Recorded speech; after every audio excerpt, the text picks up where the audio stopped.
Xavier, je ne sais vraiment pas par où commencer, j'ai l'impression que ça va être vraiment la plus grande histoire de l'année.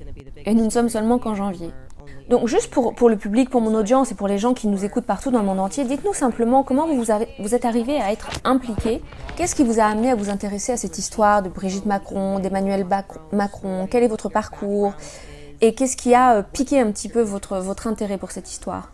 Alors je me suis intéressée à Brigitte Macron tout simplement parce que je fais des portraits de presse. Et cela signifie que je me spécialise dans les portraits de presse non autorisés. Vous savez, le genre de choses que les gens ne pourraient ne pas vouloir que quelqu'un dise à leur sujet. Mais je le fais avec conscience et je le fais aussi précise que possible. Donc ils ont sorti cette sorte de biographie, Emmanuel Macron et Brigitte Macron, cette biographie non officielle qui est sortie à leur sujet. Et quelle est la première chose qui vous frappe quand vous lisez cette publication? Ce qui était très étrange dans le cas d'Emmanuel Macron, c'est qu'il y a eu une surmédiatisation. Les médias grand public ont décidé d'attaquer très fortement les autres candidats lors de l'élection présidentielle de 2017. En particulier Pénélope Fillon, et en quelque sorte ils ont loué tout ce qui entourait Emmanuel Macron et Brigitte. Ils attaquaient essentiellement l'extrême droite. Tout le monde sauf eux.